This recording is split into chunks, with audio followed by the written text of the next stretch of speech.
The reason for that is so that when you're back there deliberating at the end of this trial, you're able to look back and understand the significance of things that you heard and remember it, because there will be a lot. So I would encourage you to do so. But at the end of the trial, the evidence will establish that Maxwell Anderson is the one who killed and dismembered Sade Robinson, and it'll prove him guilty of those 4 crimes. This is my opportunity to summarize the evidence so that you have sort of a roadmap as the trial progresses, and so you understand the context of what you're hearing about when you hear about it. You are first going to hear about April 2nd, 2024. Around 5:20 in the evening, the Milwaukee County Sheriff's Office and the Cudahy Police Department were dispatched to the shores of Lake Michigan near Warnemont Park. It was a particularly rainy day. The weather was pretty nasty that day. And 2 young men were walking the shores of Warnemont Park, and they found a human leg. And they called 911. That leg that they found would later be confirmed through DNA testing to be the leg of Sade Robinson. The leg was found down a large bluff at the park on the coastline of Lake Michigan. It's a very secluded location. You are going to see ample amount of photographs of that location. And investigators searched that area north and south of there significantly, thoroughly, but found no other human remains at the park. Now, this park and this location is near the Cudahy Water Department. Investigators also discovered that on April 2nd, April 1st into April 2nd, a vehicle had been used to ram the Service Gate Road near the Cudahy Water Department pump house. This is right next to, about 100 yards away from where the leg was found on the coastline. The Cudahy Water Department personnel reported this actually the morning of April 2nd, prior to the leg being found. Notably, where this gate was smashed, this gate takes you essentially down a service road that goes right down to the shoreline where this Cudahy Water Department pump house was located. And recovered right where this gate was smashed were pieces of a dark blue Honda Civic, 2020 Honda Civic. Sade Robinson had a dark blue 2020 Honda Civic. The pieces of that Honda Civic were recovered from that location. They were ultimately determined by an analyst from the state crime lab that they were not just from any Honda Civic, they were broken off of Sade Robinson's Honda Civic. Video was recovered from the Cudahy Water Department and the surrounding area. And the video showed that near the location of this gate, a dark blue vehicle, Sade Robinson's Honda Civic, entering the park and entering that service road where that gate is at 2:53 a.m. on April 2nd. The vehicle remains down that service road, and there's only one way in and one way out, down that service road for about an hour and a half, and departs that very same service road at 4:32 a.m. on April 2nd. Additionally, on April 2nd, just hours after that car departs the park, at 7:30 a.m., Sade Robinson's Honda Civic was intentionally set on fire behind an abandoned building near 30th and Lisbon. Later that day, April 2nd, 2024, Sade Robinson was reported missing to the Milwaukee Police Department. Friends and family, friends who knew she hadn't shown up for her work shift on April 2nd at Pizza Shuttle, hadn't heard from her, reported her missing. Police followed up.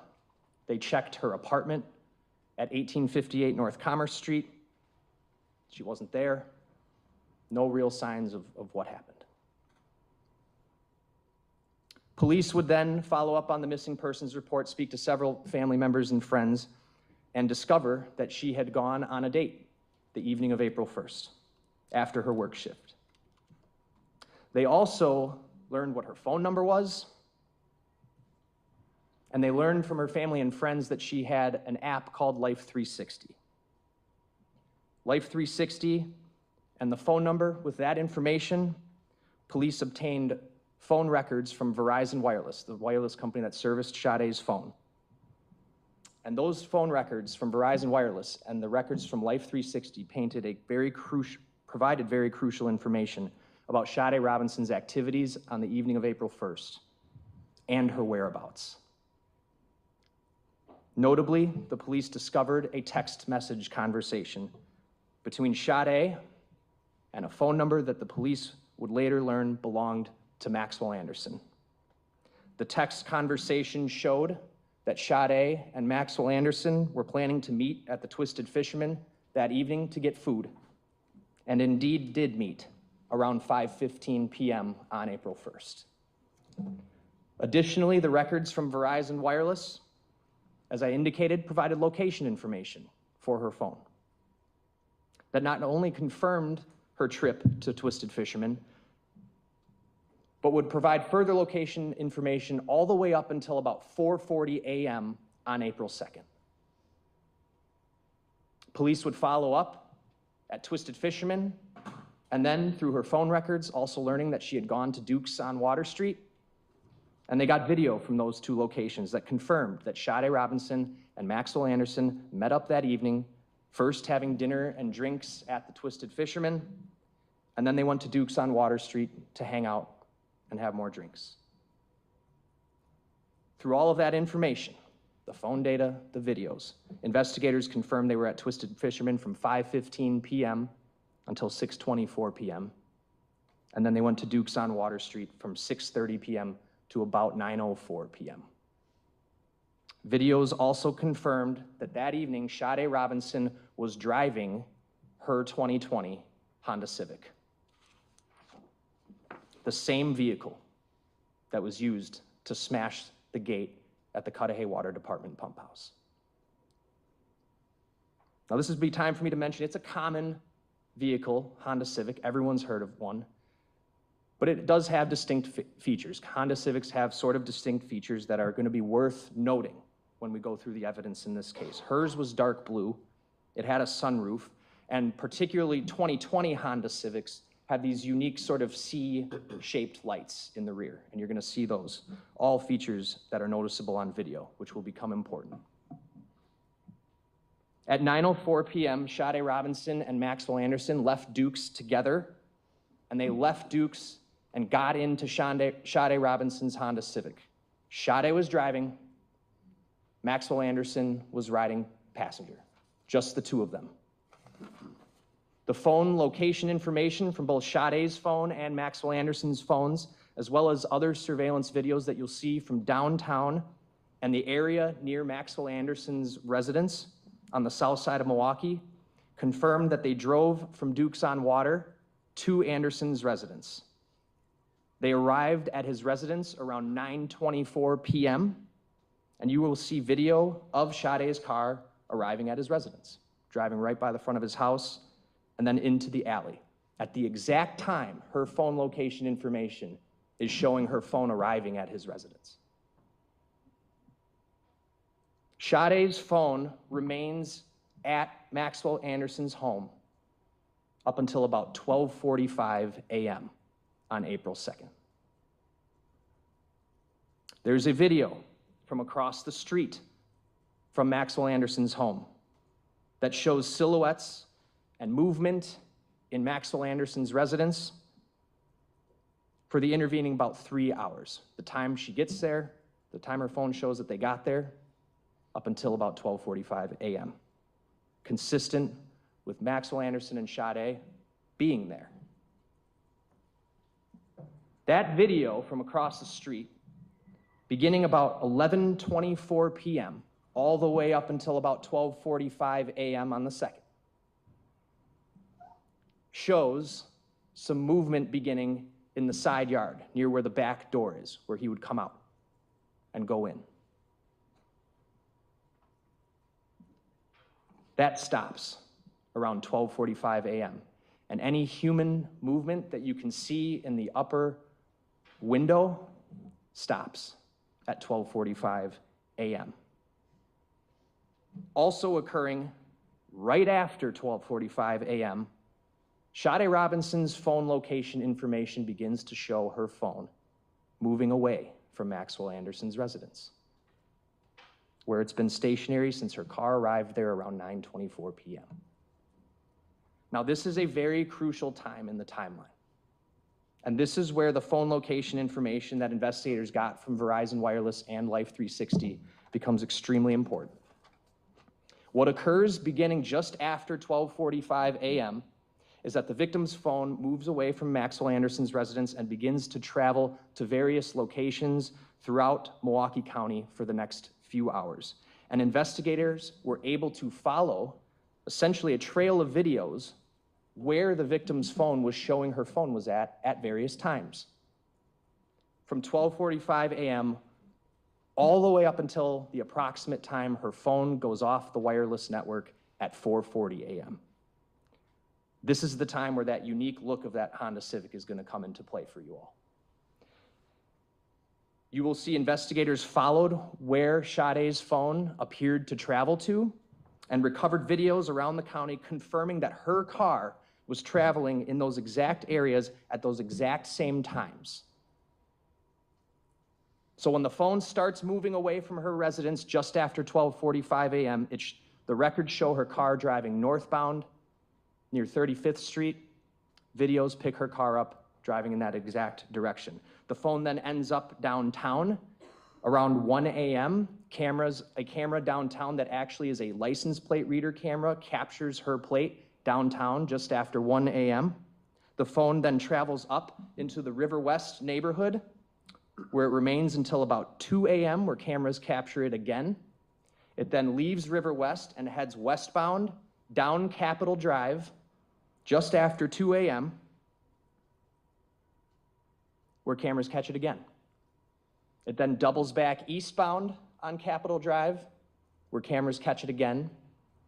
And the records show it appears to get on the interstate and travel southbound towards and through downtown Milwaukee, and ultimately appear to exit the interstate just around 2:40 a.m., where cameras capture it again. The phone then, after exiting the interstate near College Avenue, heads east in the direction of Warnemont Park, also captured by a trail of videos. And then by 2:53 a.m., video shows the Honda Civic arriving at Warnemont Park, which is the video I described before of the car smashing the pump house gate. Sade's phone shows her phone records show that her phone remained at Warnemont Park for about an hour and a half, the same amount of time that the car remained down that pump house road from the video. And in that time, police recovered video from that Cudahy Water Department pump house that overlooks Lake Michigan. That video, it's nighttime, it's dark, but it paints a telling tale. It shows, just after that car arrives, a silhouette of a person descending the bluffs near the coastline of Warnemont Park, near the Cudahy Water Department, where Sade Robinson's leg would later be found on April 2nd. That person, the evidence is going to show you, is Maxwell Anderson. This is the time where Sade's body was intentionally discarded into the lake after being dismembered. By this time, Sade is deceased, and Maxwell Anderson, using her own car, is trying to make her disappear. That video from the pump house confirms that he is down there for about an hour and a half before departing the pump house and departing Warnemont Park in her car around 4:30 a.m., which is exactly what the phone records show. Shortly after that, as the phone moves north, it goes off the network around 4:40 a.m. as it heads north into St. Francis towards downtown. Now, investigators also canvassed heavily near the area of where Sade's car was burned. way over on 30th and Lisbon on the north side of Milwaukee.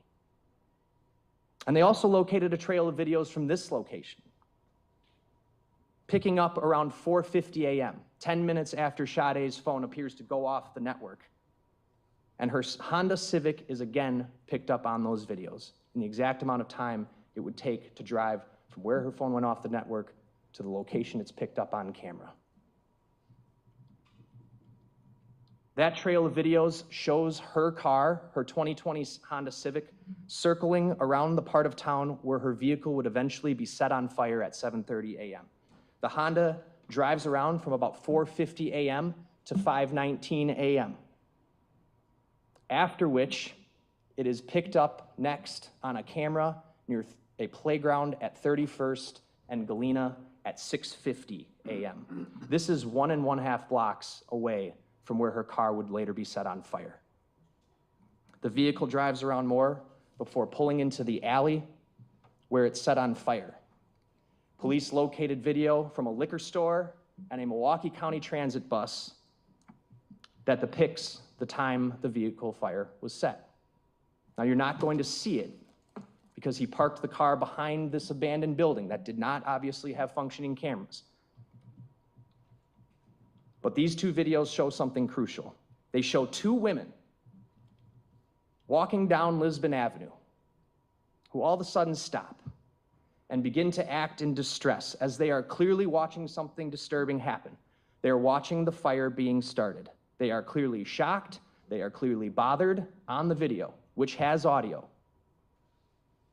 And right after they see this, a white male walks away from the area where the fire was set as one woman points at him and yells to the passing traffic, "He did that, call the fire department." You will see this white male on video. You will see the distinct clothing he's wearing as he's walking away from Sade's burning vehicle. He's got a dark gray hooded top. He's got dark pants, shoes with white soles, and he's wearing a large camouflaged backpack that appears to be very full. Police are able to follow an additional trail of videos of this person, the person walking away from her burning car. That trail of videos will show you that the person who lit Sade's car on fire at 7:30 a.m. boarded a Milwaukee County Transit bus on 35th and Lisbon at 8:12 a.m. And when that person gets on the bus, you will see their face clear as day on the bus camera video. It is him. It is Maxwell Anderson.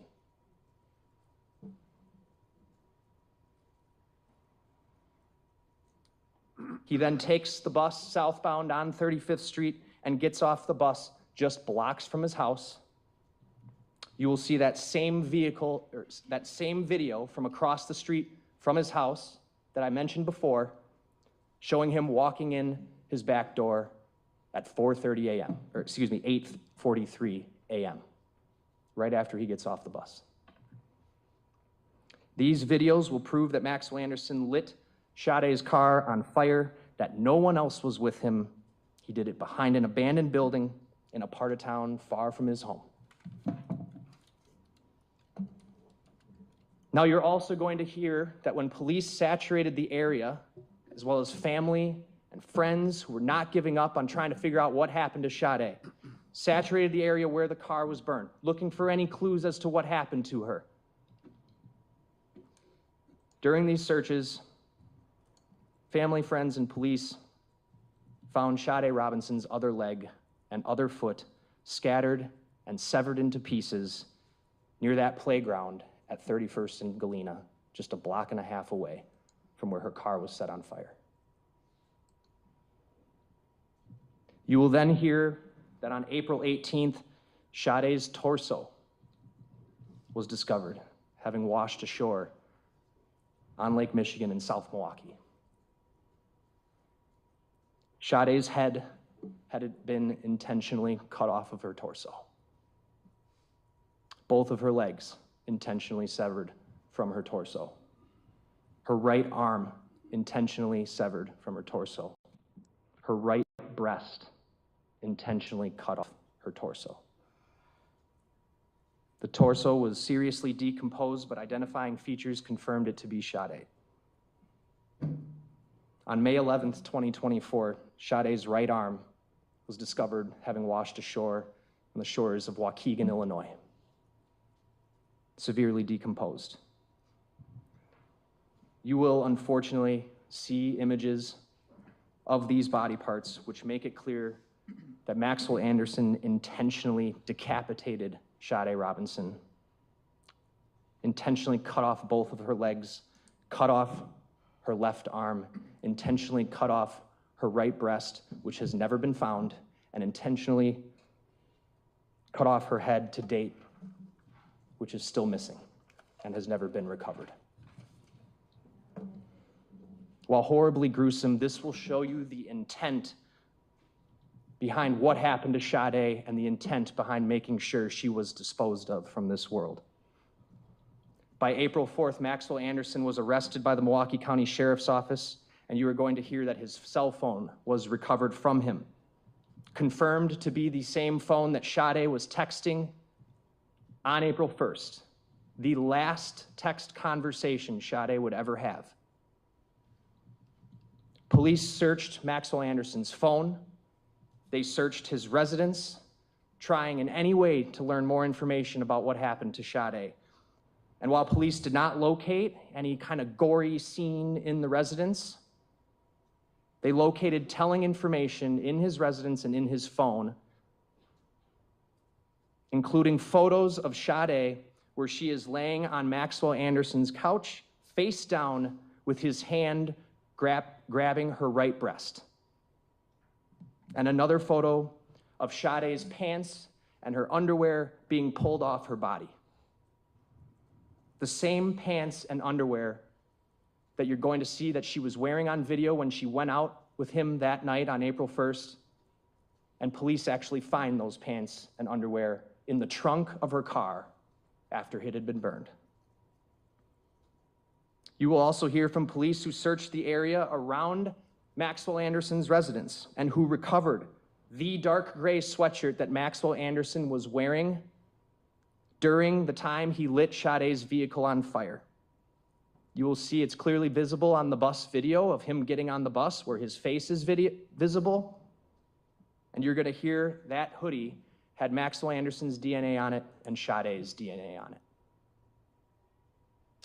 Additionally, you are going to hear from the medical examiner who examined the body parts that were recovered and was able to conclude that Sade's body was intentionally cut into pieces after her death.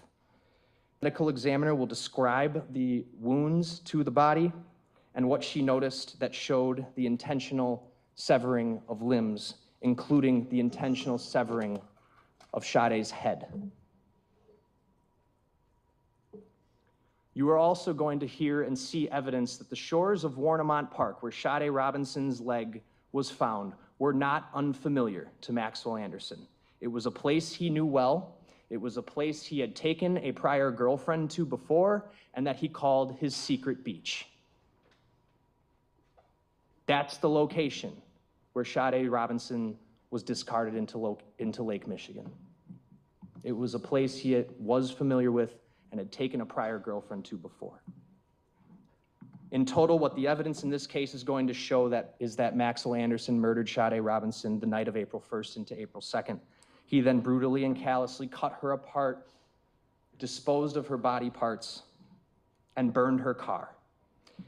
Maxwell Anderson was the last person to text with Sade Robinson. He was the last person to be in public with Sade Robinson. He was the last person to have Sade Robinson's car. He was the last person to be with Sade Robinson. And the evidence will show that he is responsible for Sade's death. You will see, the evidence will show that what happened to Sade Robinson that night was not an accident. One does not end up going out to dinner and then going out for drinks on Water Street for a good time to being dead and cut up into pieces and discarded into Lake Michigan unless someone intends for that to happen. That's what the evidence will show happened to Sade Robinson. And the evidence will show Maxwell Anderson is responsible. At the end of this trial, I'm going to come back before you and again ask you to do what I asked you to do from the beginning, to use your common sense and search for the truth And if you do those two things, you will find the defendant guilty. Defense?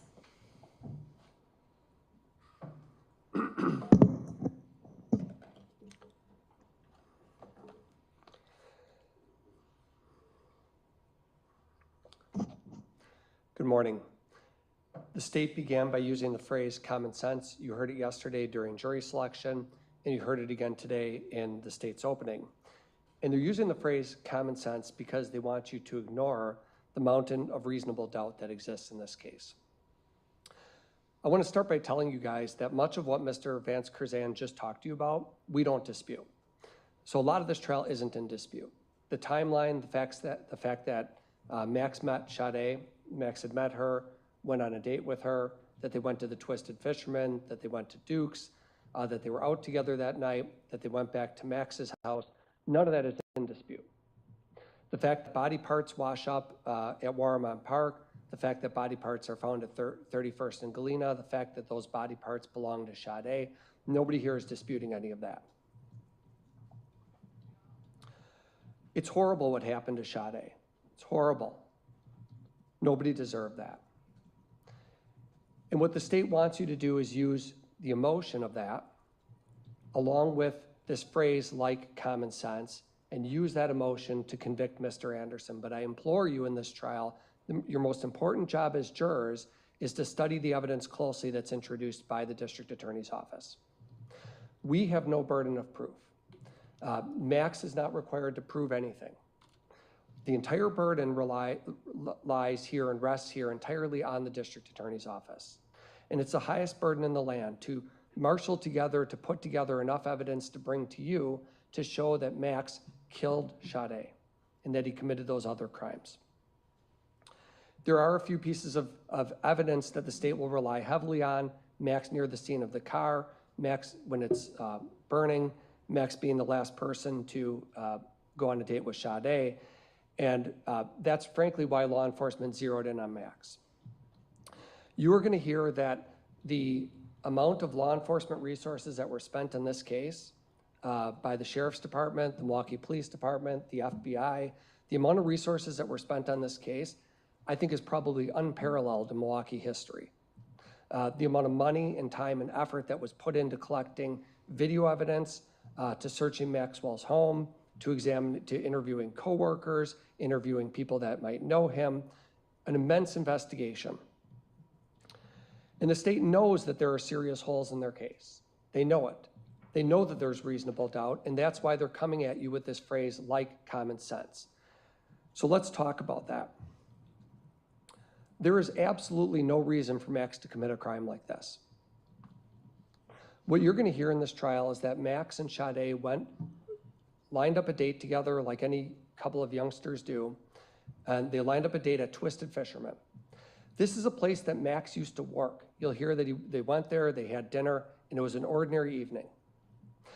From Twisted Fisherman, as the state just told you, they went to Duke's. This is another place where Max is known. There was no secret place that Max took Sade that night, nowhere that anybody wouldn't have known him or recognized him. These are former places he worked and coworkers that he interacted with. And what I didn't hear was the theory of why Max did this, how Max did this, but I think what I heard in opening just now is that Max must have done this at his home. That seems to be the theory. Max brought Sade back to his home and killed her. Why? It's a normal date. You'll see them at camera footage leaving Duke's. You'll see them, Sade driving back to his place. You'll see them going there. In this timeline you were just given, I don't know how many witnesses they're going to call throughout this trial to put in this video or that video, but one thing you'll see throughout this is that we don't dispute any of that timeline, that they went out together and went back to Max's house, but that doesn't mean he killed her. How did he do it, and why did he do it? Why would he ever do something like that? If Max killed Sade in his home, if it happened in that location, as I think they're offering to you, there would be a mountain of DNA evidence. There would be blood. There would be some form of DNA. And I listened carefully when I heard the state's opening, because Yes, it's gruesome. Yes, it's horrible. Nobody deserves it. But what was glaringly missing, from what I heard, was any discussion about DNA evidence. We have a crime lab in the state, law enforcement agencies that are tasked with collecting evidence from locations. I believe the theory that you're being offered today is that Sade was killed at Maxwell's house. What you'll hear about Max's house, I want to tell you a couple of things they didn't tell you. One is that the house is a duplex, upper and lower. There's a stairwell you can enter through the side of the home. If you go in the stairwell, there is a lower unit that has a tenant, if you will, a tenant who lives on the lower level. His name is Pete Warbington. You'll hear his testimony in this trial. Max lives upstairs. And the two of them went to that unit, that house. Pete Warbington, who's home on the lower level, is there that night. You will hear that Mr. Warbington is a self-described or self-professed light sleeper. I think one of the things he had said to the police is, even if one of Max's dogs is chewing a bone on the floor, he would even hear that and send messages to Max, your dog is chewing a bone, you're keeping me up, you're bothering me. He's a very light sleeper guy. And what Pete Warbington will tell you is that he was home, he was there that night, there was no struggle, there was no fight, there was no horrific event, argument between Max and Sade, but this is a downstairs tenant who can hear even the TV playing. He doesn't hear a thing, nothing. No struggle, no indication whatsoever that a murder is happening or happened upstairs. There is a common basement they share, but many of you can picture the type of home I'm describing, I'm sure. You walk in the door and it's a small stairwell that goes upstairs. So presumably their theory is that Max killed Sade upstairs. They didn't say it, they're suggesting the home, but upstairs, or maybe the basement is their theory. Either way, law enforcement pulled everything from that home. They searched it not once, but twice, 2 separate searches. You will also hear, by the way, that because of the publicity this case generated, other people had access to that home, social justice people who were riled up online, who showed up at the home, entered, put up banners, entered the home, had access to the area. You'll hear about that too. But law enforcement, for sure, searched the home twice. They didn't find a murder weapon. What weapon was used to kill Sade? They didn't find any of Sade's blood. With all the samples they took throughout that entire house, every comforter, bed sheet, tabletop, wall, none of it has Sade's DNA, blood or DNA. And then I think the theory is that Max drove Sade's car and dismembered her, that Max did that. With what instruments? And you'll hear from medical examiners in this case that, at least one medical examiner who will testify about the sheer force that would be required to remove human limbs. That's no easy task. It's not the kind of thing that you do with a little Swiss Army knife. It's the kind of thing that you do with things like bone saws that they use in autopsies, no evidence of which Max has ever been in possession of or ever researched anything. They looked at everything about Max. Internet history, text message history. His text messages with Sade weren't deleted. They looked through his search history. Has he researched how to cut up a body or how to kill someone? No, absolutely not. No evidence of that. You would expect that if she died at his house, as they are suggesting, that there would be blood and DNA in that home. Another thing that wasn't mentioned in opening. At Warmont Park, Sade's body, as you heard, a leg wash is located at Warmont Park. As law enforcement was looking through that area, they found bloody gloves. Now, these gloves played a central part in law enforcement's investigation because those gloves are sort of the quintessential evidence of a dismemberment or a murder. They have blood on them, they're plastic, sort of what you can picture, plastic gloves that you would wear, they're the clear type. And law enforcement, what they do is they try to determine, because they're certain you don't find bloody gloves near the scene, very close proximity to a leg. Certainly these gloves play some role in this crime. And so they look for any connection between Max and these gloves. They go to a place he volunteered at. They go to former places where he's worked. You'll hear that Max has worked at various bars in Milwaukee. He was a bartender is a bartender in the community. In that they looked at these gloves, these bloody gloves that were found by the leg, in that these gloves did not have Max Anderson's DNA on them. None. 1 in a quadrillion, or whatever the statistics are. They're not ever anything that he wore. And with respect to Sade's DNA, it's uninformative. Could be, could not be. Not able to rule it out. And not once do these gloves ever connect to Max, ever. No person that's seen him wear gloves like this, they don't match with the place he volunteered at. They don't match at any of the restaurants and kitchens that he's worked at. No connection.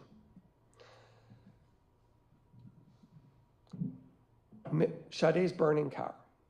We know that the car is lit on fire near 30th in Lisbon or 31st in Lisbon, and you'll do with that what you will. I'll say this. The question is going to be, did Max light that car on fire? That's how you get to guilty or not guilty on the arson. Was Max the one who lit that car on fire? I find it interesting, and I hope you will too, that when we look at DNA evidence and we think about the importance of that type of evidence, the reason why it's so crucial is because we know from our human experiences that people can be wrong. We know people can be mistaken. We know that people can believe they saw something when they didn't see something. So I'm going to ask you, all of you, to implore you, study the evidence closely. When you're done with this trial and you take this back in the jury room, study everything very, very closely with a fine-tooth comb. Because eyewitnesses can be wrong, but the way we either prove or disprove it is we collect DNA swabs and we send things to our crime lab and we test them to see, does this link the person to an item? There is no accelerant or flammable liquid that connects to Max, nothing from his clothes where they can say, oh, this jacket he wore had gasoline or lighter fluid on it. But most significantly, they swabbed the exterior door handle of Sade Robinson's car. Her DNA is on her exterior door handle. Max's DNA is not. This is the same car that is burning in that area of 31st and Lisbon. And a person can be, we know from jury selection, in the wrong place at the wrong time. So what of all this video evidence that you just heard about in opening, that there's, and I told you as well, hundreds of hours of video footage that's pulled from Capitol Drive, Lisbon. Interestingly, you will hear, as Mr. Vance Curzan just told you, that when Sade left Max's house, her car actually went to Commerce Street in the Lower East Side, actually right past where she lives. You'll hear that. But what's important about the video evidence, all the footage that they pulled from every, and you'll learn a lot in this trial, the amount of cameras as you can imagine exist, double it or triple it, what you might think is out there. Poll cams that the Milwaukee Police Department keeps throughout the city. Ring doorbells you'd never know are hidden in a certain spot. Convenience stores that have a camera on the side.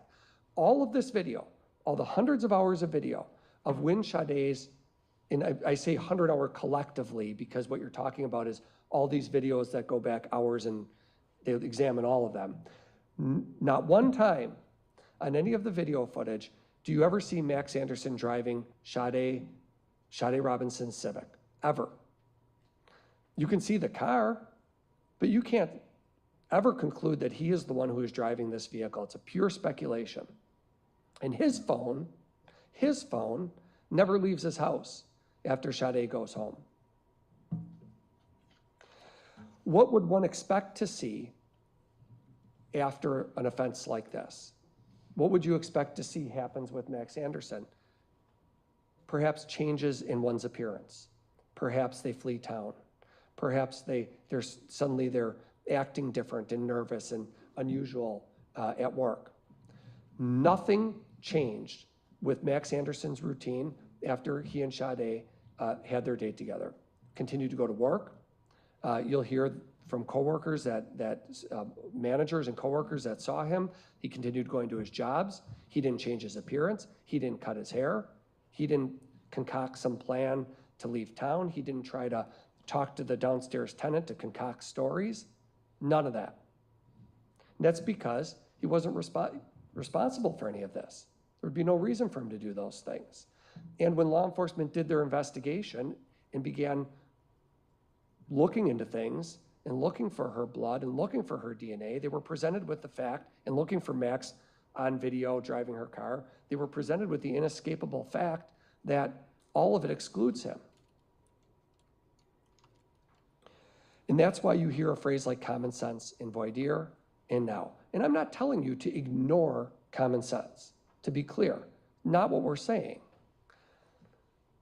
But when they emphasize a phrase like search for the truth, use common sense, it's at the exclusion of an equally, if not more important phrase, proof beyond a reasonable doubt. Justice sometimes is hard to administer. Finding Max Anderson not guilty because there is reasonable doubt is your duty, as hard as that can be in cases where we know that they're particularly gruesome. But Max had nothing to do with these crimes. And the law says it's not enough for him to look guilty or maybe be guilty, or there's a few bad things that look bad. They have to prove it beyond a reasonable doubt. And when you, as jurors, start to go into the jury room and examine these pieces of evidence, you will be confronted with nothing but reasonable doubt, and your duty is to return a not guilty verdict. Thank you. Okay, at this point, we're going to pass out notebooks to you. When you get the notebook, put your number on the front so that we know to return it to you. Okay.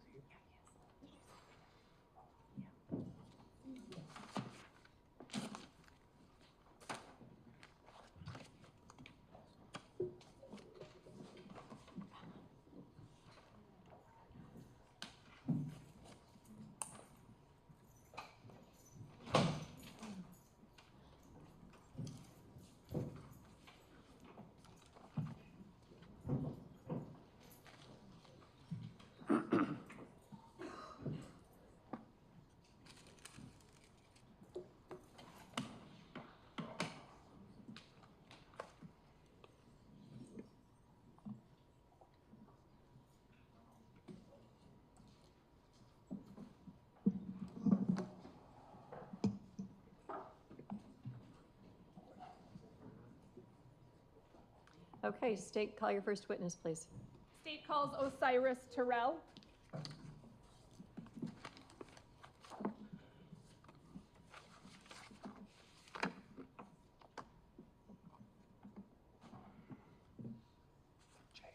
Just put these in the jury instruction.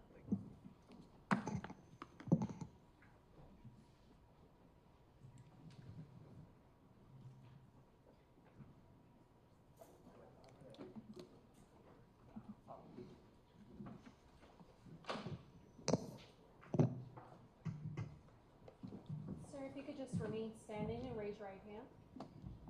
Do you solemnly swear that the testimony you give in this matter will be the truth, the whole truth, and nothing but the truth, so help you God? Yes. If you could please be seated, state and spell your name for the record. My name is Osiris Terrell, Osyrusterrell.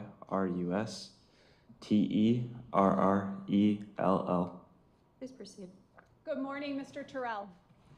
Do you remember the evening in the 5 o'clock hour of April 2nd, 2024? Yeah. Why do you remember that time and day? It was pretty miserable. It was raining, like, pretty bad. Where were you? I was over by the beach. And where, are we talking about in Milwaukee? Cudahy. Okay, is there a particular park or area that that beach is associated with? Warmont. Warnemont Park? Yes. Okay, were you there with anyone? Yeah, a buddy of mine. Who's that? Evan. What's Evan's last name? You couldn't ask me that a million times. And you don't know? No. Okay. So what happened at the beach that made you remember this day? We were walking down there, and there was a severed leg. A severed human leg? Yes. Okay, where was that? It was near the end of the trail down there. Before we get into more details about that, could you describe what this area is like? It's pretty, there's a lot of clay falling it down from the cliff nearby. So it's pretty iffy if you can even get down there sometimes. And that week, it was Feet in front of us was, the leg was located there. And where was it relative to the embankment? It was close to it, probably within 10 to 15 feet from the embankment.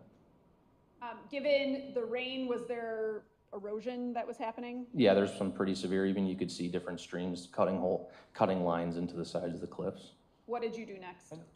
At that point, I radioed my dispatchers and advised them that the leg was there, was confirmed, to request MCSO's response to shut down the scene. The only ways into the scene are from the Pump House Road and the S-curve down in Sheridan Park, which would be a significant walk, and then advise them on how to get to my location.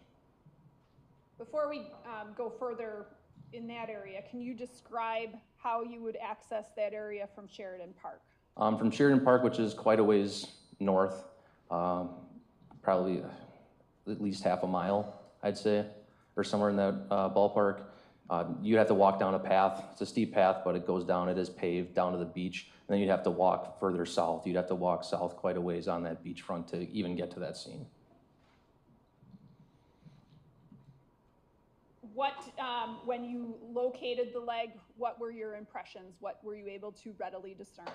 I could readily see that it was what I believe to be a black female, a leg from either a late teenager or younger black female. The leg was short and had pink nail polish on the toenails. What did you do then?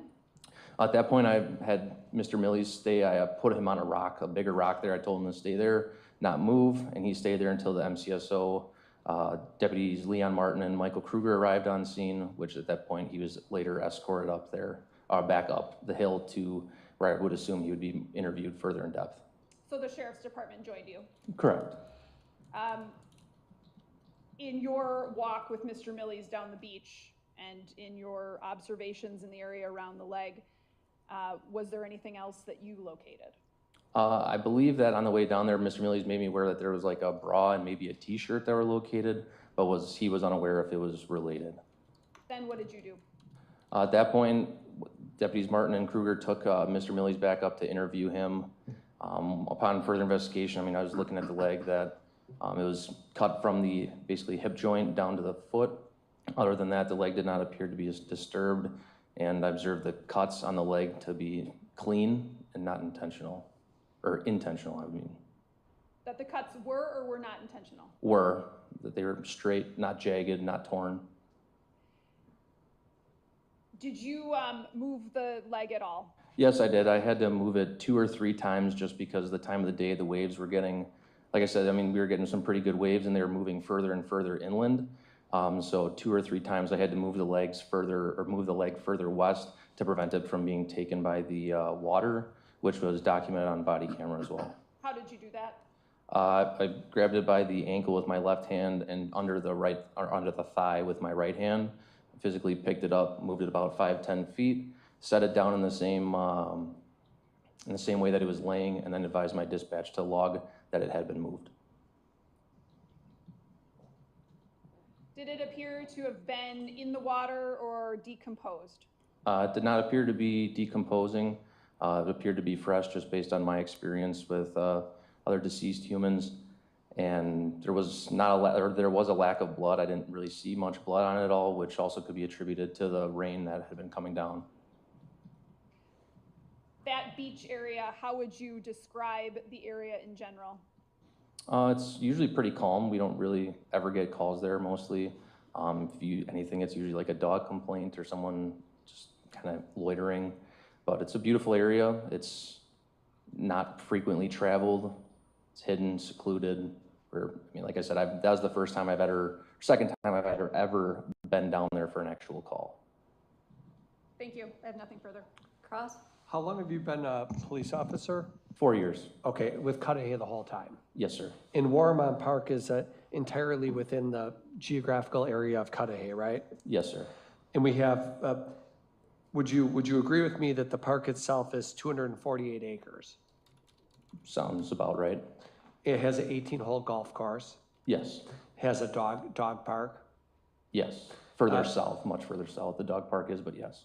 Right, because Warmont Park stretches along the coast of Lake Michigan, basically, right? Correct, from about Pulaski Avenue down to College Avenue. Exactly. And so there's walking trails, right? Yes, there are. And there's, you said there's a dog park also at Warmont Park, right? That's correct. And isn't the Oak Leaf Trail, doesn't the Oak Leaf Trail run through Warmont Park or into Warmont Park? It does go through it. Right, there's trails you can run on from Cudahy in Warmont Park and head north if you wanted to, right? Yes, there's one paved path that goes to the park for the Oak Leaf Trail. And there's even races that go through there. There's the South Shore Half Marathon, for example, that runs through that area, right? There have been, yes. So the park, when you say secluded, you're referring to that little beach area, but the park itself is not a secluded park, right? That would be correct, yes. In fact, it's a heavily trafficked park with lots of activities, right? Yes, that part of the park where the pump house is located isn't as traveled as the other sections, but yes. Right. And I think I heard you say before that a person, if they wanted to, can walk along the beach north to south or south to north. Didn't you say that? Yes, I did. In other words, where you find the leg, if a person had wanted to, they could walk up and down that beach north if they wanted to. Yes. Okay.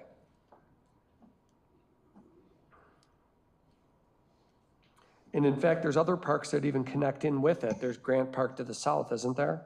Yes, there is. And Pulaski Park to the west? Yes, but it doesn't really connect much. And even Sheridan Park to the north, which you testified to, right? Yes. Thank you, that's all. State? Nothing further. Thank you, officer. You may step down. State your next witness. Deputy Leon Martin.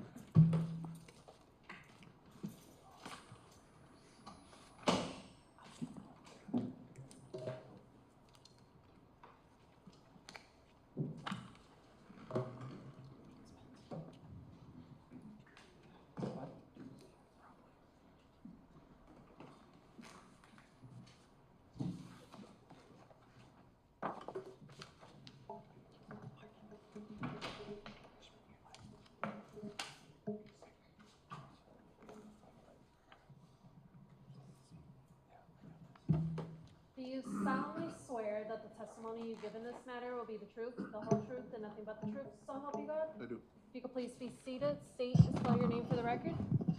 Name's Leon Martin, Leon Martin. How are you employed? Deputy Sheriff with the Milwaukee County Sheriff's Office. How long have you worked for the Milwaukee County Sheriff's Office? 4 years. You assigned to patrol, basically? Yes, sir. All right. Were you working back on April 2nd, 2024? I was. And what was your shift that day? Second shift patrol. What is second shift out in hours? 2 p.m. to 10 p.m. Okay. Around 5:30 in the evening that day, were you dispatched to a call for service at Warnemont Park? I was. Is that at or near 5400 South Lake Drive in the city of Cudahy, Milwaukee County? That's correct. What was the nature of the call you were responding to? There was a report of a possible human leg found on the beach at Warnemont Park. And that was information conveyed to you by dispatch? So Correct. essentially you know what you're going Correct. towards? Okay. When you arrived on scene, were there other law enforcement already there? There was. Members of the Cudahy Police Department? Yep. Okay. What did you do when you got there? I walked down. Initially, I parked at the top of the hill that leads down to the pump house. Was directed down the hill by other members of the Cudahy Police Department. Walked down the hill and was kind of flagged over to the area where police officers from Cudahy Police Department were already there. This area that you walked down to would have been the pump house that is on the shores of Lake Michigan, fair? That's correct. When you got down there, were you guided to where this body part was recovered? I was. And were you wearing a body cam at the time? I was. I'm gonna have you take a look to your right if you can. On the screen here, I have what's marked as exhibit number 10. Do you recognize that? I'll stipulate that's his body cam. I'll play a clip from this first. This is exhibit number 10. The video is titled SUSP-5 Martin. I'm going to play a short clip here.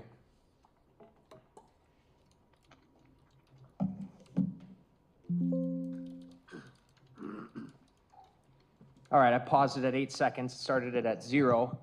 Can you orient us right now? Where are we? So we're at the bottom of the hill. Right now I'm facing north, looking down towards the beach.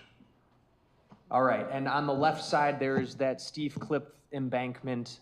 If you went up on the top of that, that's where the park would be, correct? Correct. You are at the end of the service road here? Yes, And did you have to climb down anything to get to the location where this video picked up? I did. There was large tree branches and like other foliage and whatnot that was in the way. Not somewhere a vehicle could get to, fair? Correct. But you indicated earlier that you had walked down the service road, and at the end of the service road, what's there? There's like a barrier, like a traffic barrier, and then the lake is there. So it's like a roundabout, so you can turn around and drive back up the hill. So vehicles can essentially get all the way down to essentially the shoreline, but could not get down to where you are right now in this video. That's correct. What do you have to do to get down to where you are in this video? I had to climb over a couple of large trees and just other like rocks and whatnot. And how far did you have to walk to get to the leg? That was about estimated, probably about 100 to 150 yards. Where I have this video paused, you're basically at the start of that walk. Is that fair to say? That's correct. Okay. I'm gonna play it until 4:10.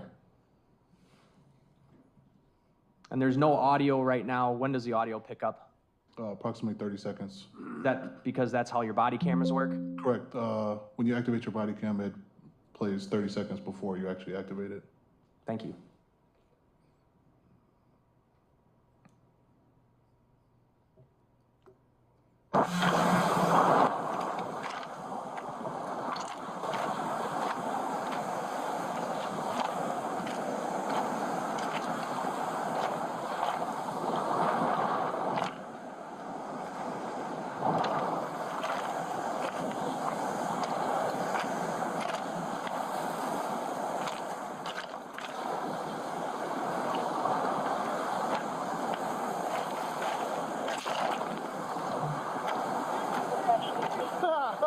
Yeah. Good. I just cleaned my boots too, dude. Fuck, man.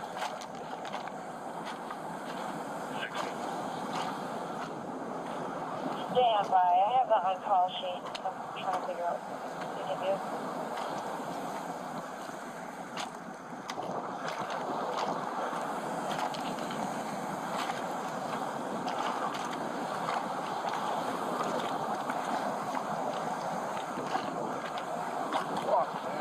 Take that one.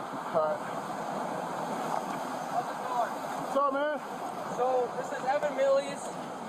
We've dealt with him before. Sometimes mostly a good guy. He's gotten into this trouble a couple times, but good dude. Okay. So they walked down the S curve from Sheridan, started walking south just for fun. You know, rough day on the beach. As they're walking, see that leg right there? Yeah. Said that it was up about approximately where the end of that stick, that branch is. By the bushes right there. Yeah, bushes. Said that they saw it up So there. it's like up on the hill, kind of? Yeah. Okay. So said that him and his buddy who's in my squad right now walked out, called us, and then when we came back, there was about, I don't know, maybe 7 feet east. By the rock. I moved it just for evidence purposes. Okay, so this gets swept away? Yeah. Okay. And I've documented it well on body cam with different angles of where it was. And Okay, cool. All right, we got a... You want to tell me where it is? What's your name again, bud? Evan. Evan? Okay, Evan. How long were you out here? About probably an hour. An hour? Yeah. Okay. Is that 16? You usually come this way? Yeah. Yeah? It's going The to be first time you seen Marco. anything here? Yeah. Number if you need it. Yeah? It's the first time you seen anything like this? Yeah. Yeah? Okay. Honey. All right, Evan. Just hang tight. Don't go anywhere, okay? Yeah. started 6 meters. Thank you. That is 100% correct. Copy, thank you.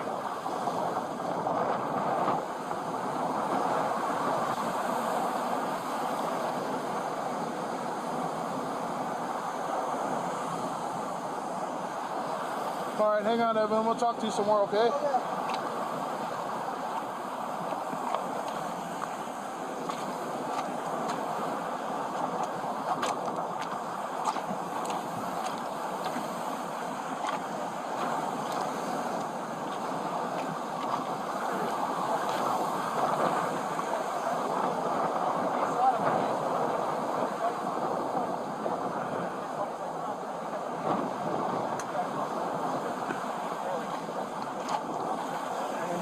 Up the water pump ways and then called us. Yeah, but at least they called. Paused your body camera at 4:09. The object's right here, Deputy. That's the leg, correct? Correct.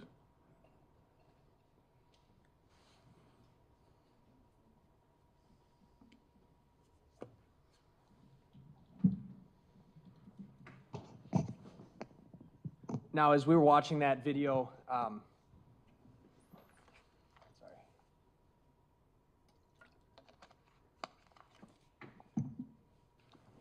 You're able to see the waves there were pretty violent, is that fair to say? That's correct. And it was a rainy day? It was.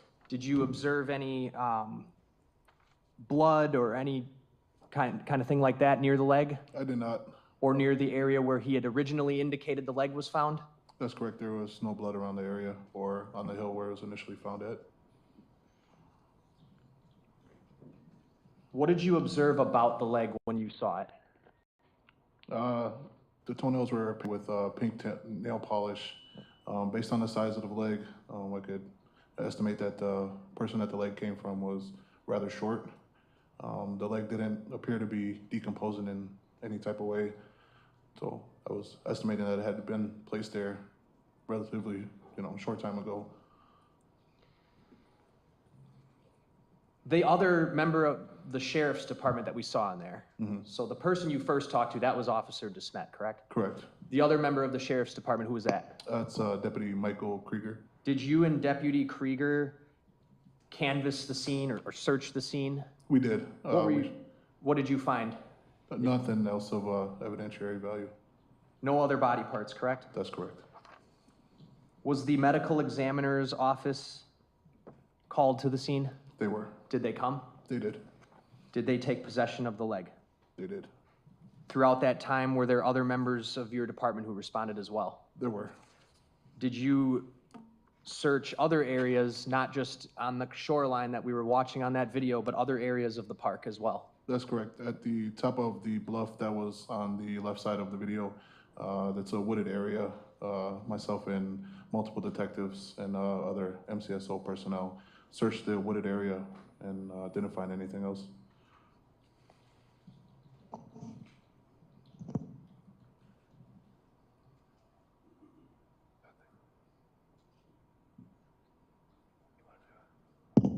I have no other questions.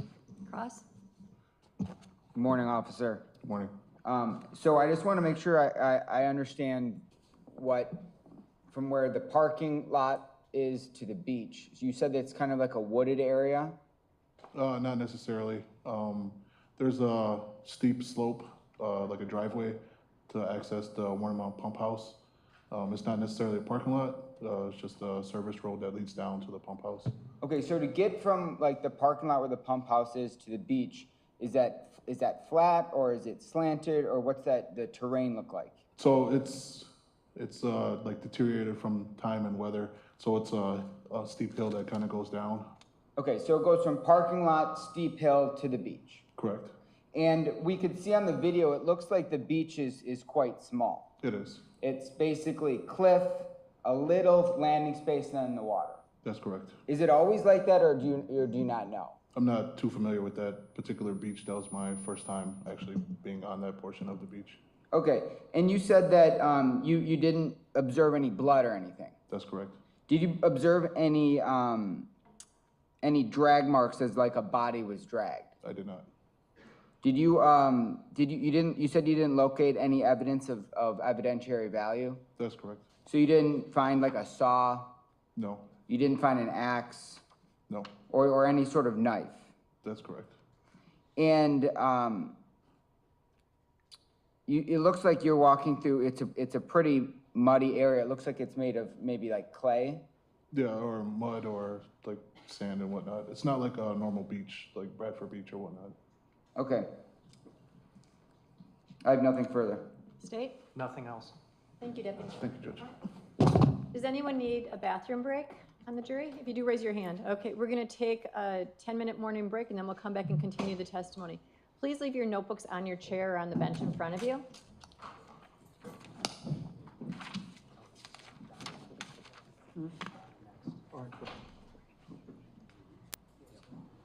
Daughter. Joe. Yep.